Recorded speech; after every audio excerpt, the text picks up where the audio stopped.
Well, you're always unsure of the competition and what your opponents have been able to do in the off-season, Crofty, but they've come here today, they've delivered the performance. Hey everyone, today we'll figure out how to set up the Thrustmaster GT II wheel in F1 because, by default, the game doesn't recognize it or respond to the pedals. And of course, we'll take it for a spin to see how it feels on the track. We need this button to light up green, not red. It will turn red if you're playing GT7 or WRC. GT2 or other, it doesn't matter which one you select. In the game settings, under Controls, you can find your wheel and make adjustments if needed. For example, I changed the pedal layout.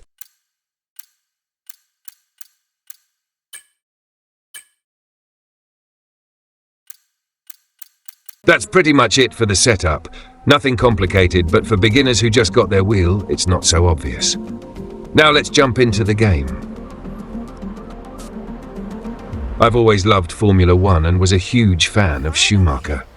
If anyone's interested, my channel has videos from Ferrari World in Abu Dhabi. There are tons of Ferrari cars there. Right now, I'm a big fan of Lewis Hamilton. I admire him both as a driver and for the way he carries himself on and off the track. So, we're picking him today. I can't wait for F1 25 to drop so I can finally race as him in a Ferrari.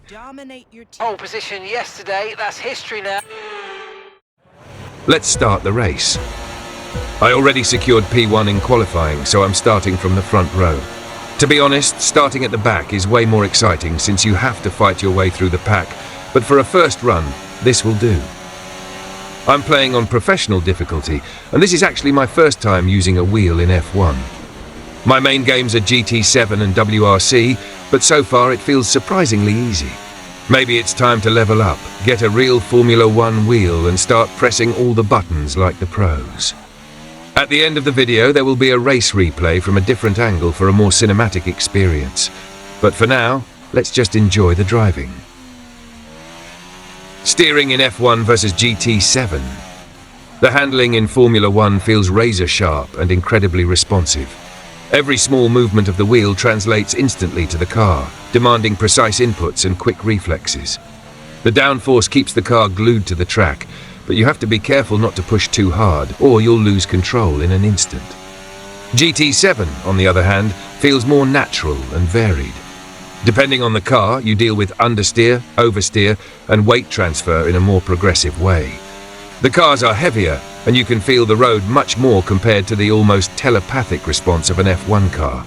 Both are fun, but in F1, every millisecond counts, while GT7 gives you more freedom to play with different driving styles. I catch myself realizing just how much pure joy I'm getting from the driving experience, maybe even more than from GT7.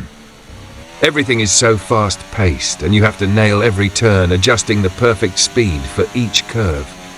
There's a certain intensity in Formula One that makes every lap feel like a battle, especially when you're pushing the limits. Every move counts. It's all about precision, control, and being on the edge. The rush you get from those tight corners and the G-forces pushing you into the seat adds a layer of excitement that's hard to beat. You can almost feel the car's every move, making it both challenging and incredibly rewarding. Use your overtake button more, it's time to utilise some of this energy, come on. Let's take a look at how two of Formula One's biggest names, Lewis Hamilton and Max Verstappen, stacked up against each other in the 2024 season. Starting with Lewis Hamilton, the 7-time world champion from Mercedes. Despite facing some challenges with his car this season, Lewis has still proven he's a force to be reckoned with. He scored 4 wins and stood on the podium 10 times, a remarkable achievement, even if not as dominant as some previous years. He secured 2 pole positions and managed to finish with an average position of 3.4, showing just how consistent he can be in a race.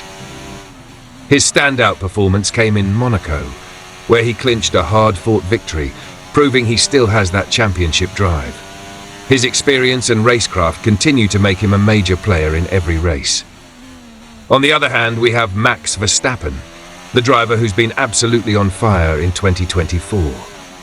Driving for Red Bull Racing, Max was a force of nature this season, with 12 wins and 14 podiums, dominating the competition like few others. He also nabbed 7 pole positions and finished with an average position of 1.2, showcasing just how consistently he can finish at the front. His most impressive wins came at the Hungarian GP, along with several other dominant performances.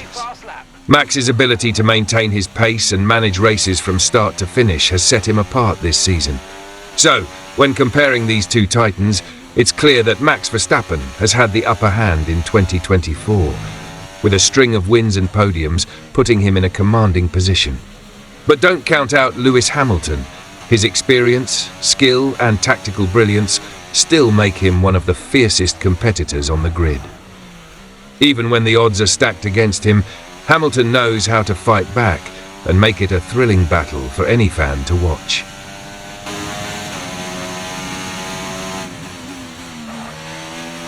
Lap 3 of 5, holding the lead.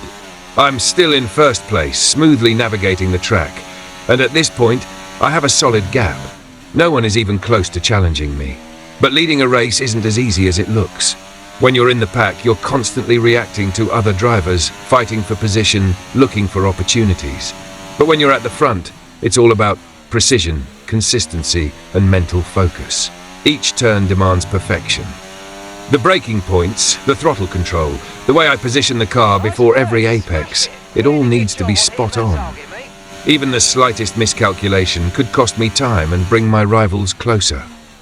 The tyres are warming up, and I can feel how the grip has changed since the start.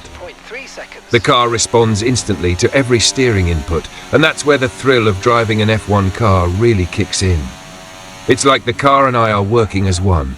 Every movement is synchronized, every action has a purpose. Coming onto the back straight, I take a quick glance at my mirrors. Empty. No Red Bulls, no Ferraris, no one in sight. It's a weird but exciting feeling. There's no wheel-to-wheel battle, but the challenge is still there. To drive perfectly, to keep this pace, to make sure I cross the finish line first. 2 more laps to go. The finish line is getting closer, but the race isn't over yet. Time to stay focused and bring it home.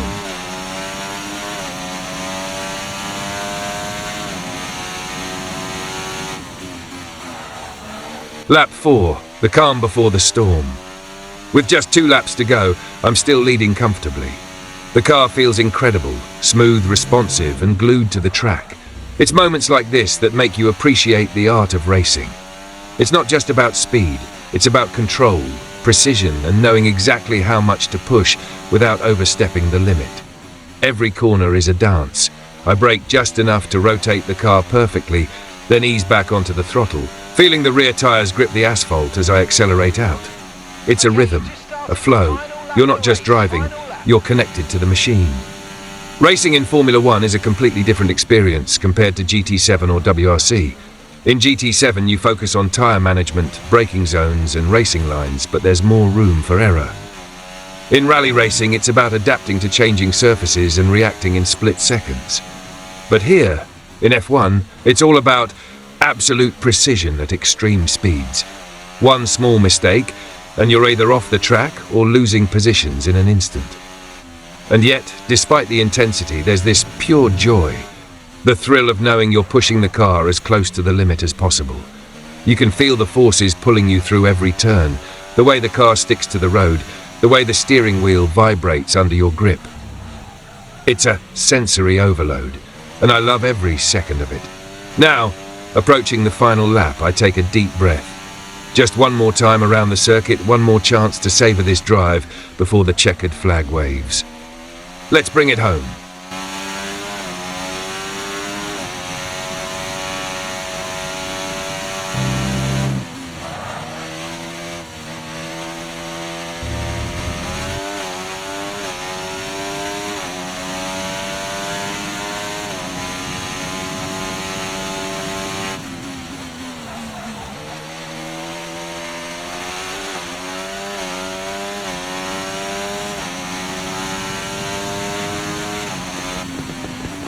So grateful for all of you, for all the work back in the factory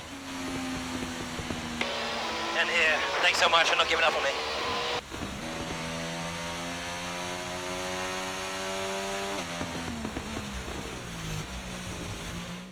And Lewis Hamilton takes the checkered flag, and once again, wins!